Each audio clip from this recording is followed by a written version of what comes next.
کابل پر قابض ہو جانے کے بعد 1997 میں جب طالبان نے امارت اسلامی افغانستان کے قیام کا اعلان کیا تو اس بندوبست کو پاکستان کے علاوہ سعودی عرب اور متحدہ عرب امارات نے بھی ایک باقاعدہ حکومت کے طور پر تسلیم کیا تھا۔ اقوام متحدہ میں تاہم افغانستان کی نمائندگی برہان الدین ربانی کی زیر قیادت بنائی حکومت کے پاس رہی۔ بعد ازاں وہ ہمارے ہاں شمالی اتحاد کے نام سے مشہور رہی۔ اسے بھارت، ایران اور روس کی حمایت بھی میسر رہی۔ پاکستان امریکہ اور یورپ سے درخواست کرتا رہا کہ طالبان کے بنائے بندوبست کو تسلیم کرتے ہوئے اس سے سفارتی اور اقتصادی روابط بڑھائے جائیں۔ یورپ نے اس درخواست پر توجہ نہیں دی۔ امریکہ نے مگر اپنی ایک تیل کی اجارہ دار کمپنی کو طالبان سے روابط کو راغب کیا۔ طالبان کا ایک وفد ان کے امریکہ میں قائم ہیڈ کوارٹر بھی گیا۔ 9/11 نے مگر ہر شے کو الٹ پلٹ کر دیا۔ طالبان آپ کابل میں فاتح کی صورت لوٹ آئے ہیں۔ ان کی جانب سے کسی عارضی یا مستقل حکومت کا ابھی تک اعلان نہیں ہوا۔ صوبوں اور مختلف وزارتوں کے گورنر اور نگہبان ہی تعینات ہوئے ہیں۔ پاکستان سمیت کئی ممالک اس خواہش کا اظہار کر رہے ہیں کہ طالبان مذاکرات کے ذریعے کسی ایسی حکومت کا قیام عمل میں لائیں جو افغانستان کی بھرپور نمائندہ نظر آئے۔ طالبان کو اگرچہ یہ ممالک بھی حتمی اختیار کی قوت تسلیم کر رہے ہیں۔ طالبان کی کابل میں واپسی بنیادی طور پر دوحہ مذاکرات کی وجہ سے تیز تر اور حیران کن انداز میں ہوئی۔ دوحہ قطر میں واقع ہے۔ سعودی عرب اور متحدہ عرب امارات اسے اپنا حلیف نہیں حریف گردانتے ہیں۔ غالباً اسی باعث اشرف غنی نے افغانستان سے فرار ہو کر متحدہ عرب امارات میں پناہ گزین ہونے کو ترجیح دی۔ افغانستان کے طالبان سمیت کئی سرکردہ افراد نے متحدہ عرب امارات میں قیمتی جائیدادیں بھی خرید رکھی ہیں۔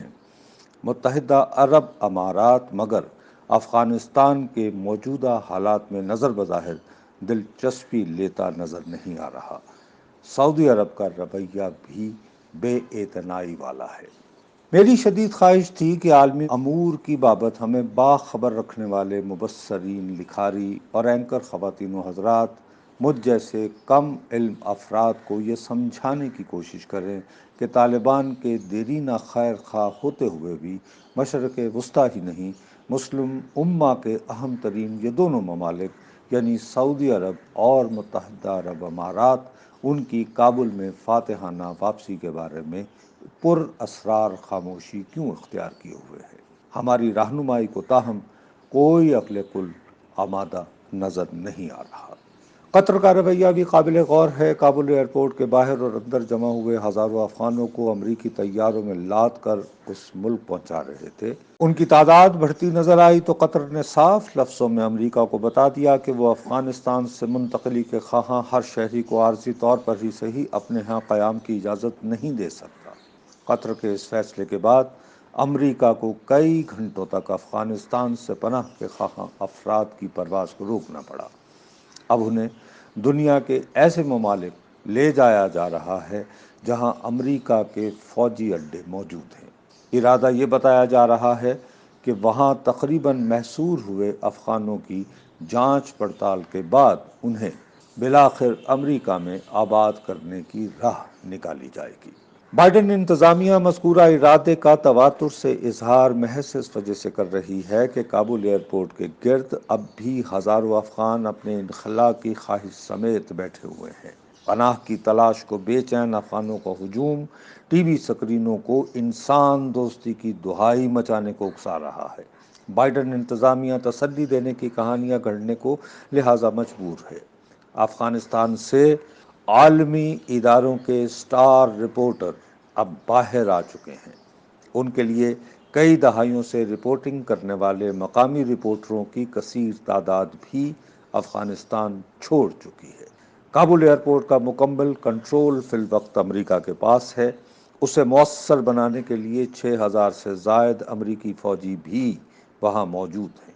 طالبان نے مغرب امریکہ کو کھل کر بتا دیا ہے کہ وہ امریکی افواج کی افغانستان میں موجودگی کو 31 اگست گزر جانے کے بعد ایک دن کے لیے بھی برداشت نہیں کرے گا۔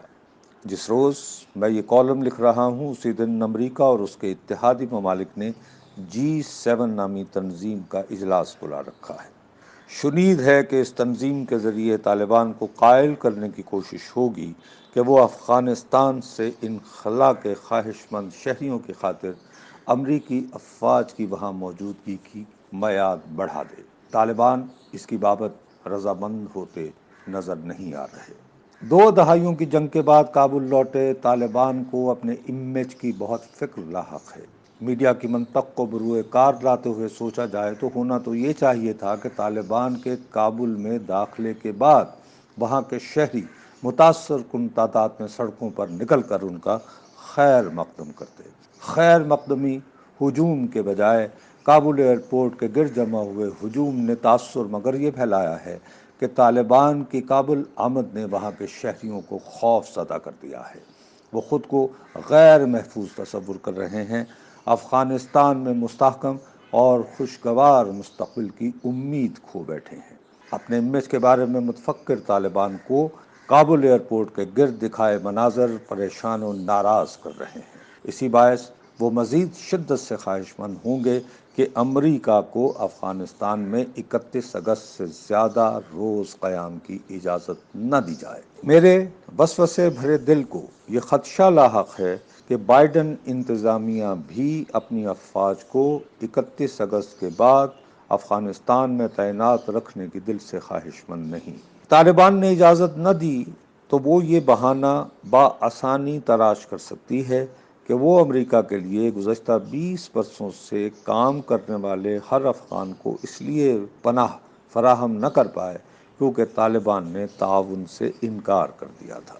امریکی افواج کا 31 اگست کے روز افغانستان سے کامل انخلا ہو گیا تو اس کے بعد ہمیں BBC اور CNN وغیرہ پر اس ملک کا تذکرہ بتدریج معدوم ہوتا نظر آئے گا۔ دریں اثنا طالبان نے مقامی میڈیا کے لیے ویسا ہی انتظام متعارف کروا دیا ہے جو وطن عزیز میں ہمارے وزیر اطلاعات جناب فواد چودھری صاحب نہایت لگن سے لاگو کرنا چاہ رہے ہیں۔ جنرل ضیاء کے دور کی طرح اب افغان اخباروں میں چھپنے کے لیے بنائی ہر خبر اور مضمون اور ٹی وی پر چلانے کے لیے تیار ہوا پروگرام پہلے طالبان حکام کلیئر کریں گے۔